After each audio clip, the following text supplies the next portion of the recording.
ابراهیم بن ادهم دیو رحمت الله علیه بادشاہ د زمانه بادشاہ خوب ولید شپېله چې خوب ولید وای ګورم چې دربار کې یو سړی ډیر پمنډا اوتر موتر را روان دی ما ته مټکلک ونیو منډه چتا وې دربار کې وای ما ته وای چې جیو اوخرا نه روک شوی دی اوخ ګورم ما وی جوړ دماغو کې فرق دی ما ورته ویلې ونه کروغه په دربار کې اوخ کم ځای ملاویږي ستا اوخ کم ملاویږي چې ته سارات ته لاړ شه هلته به ستا اوخ ملاویږي ما مټ ته مې نیولی او زما لاسې ښکته که ما ته وایي لیونې خو لوی دی وایي ته چې خدای ګورې رب ګورې نو دلته دربار کې ګورې که رب ګورې چې ته رهنمایي کې ځان لی وګوره ماله په یوازیوالي کې وګوره ته بادشاهۍ کې خدای لټې زه ډېر حیران شوم باچا دا سړی خو ډېر هوښیار دی وایي کله چې راپاڅېدم د خوبه راپاڅېدم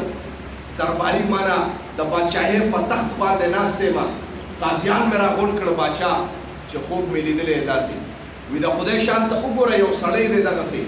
چې ما څنګه خوب لیدلی لږ لږ ورسره مشابه راځي وایي یو سړی دی وایي لیدلې جامې اچولې دي خو لیکن د مخ روب یې دومره ډېر دی چې په دروازه د دربار په دروازه را دننه شو دربانچي ورته دا ونه وی چې ته ولې را دننه شوې چې مخکې راغلی وي چې کله زما د محل په دروازه باندې زما د دربار چې کوم زما تخت و هغې ته را دننه کېده هغه وخت کې هم چې زما څوکیدارانو دا غږ یې ورته ونه کړی شو چې ته دننه ولې راځې الله وله روب دونه ورکړو چې څنګه زما تخت ته راورسېده ما وی څه کې بهي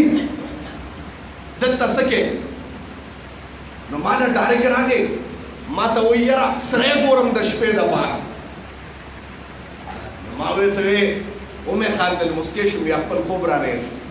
ما ورته یې ته لیونی شوې سری چېرته بازار کې وګوره دا شاهي محل دی دا څه سری خو نه ده ما ته جواب کې څه وایي توجه غواړم ډېره ما ته جواب کې وایي تا نه تپوس کوم ستا نه مخکې دلته بادشاه څوک و وی ما ورته وی چې زما والد و د هغه نه مخکې بادشاه څوک و ما ورته وی د هغه پلار و د هغه نه مخکې بادشاه څوک و وی فلان سړی و د هغه نه مخکې څوک و وی فلان و وایي چې دې ځای کې د دنیا کسانو شپې کړي دي یو مانه په یو رنګ باندې پاتې شوي نه دي ته څوک یې چې پاتې کېدونکي وي د دې مثال د سړی نه دی بس ما ته دا دغه وه ما ته د خوب تعبیر وایي میلو شو زما محترم بس لیټر مې ولیکه ښکته وزیر ته ورته مې چې بادشاهي دربار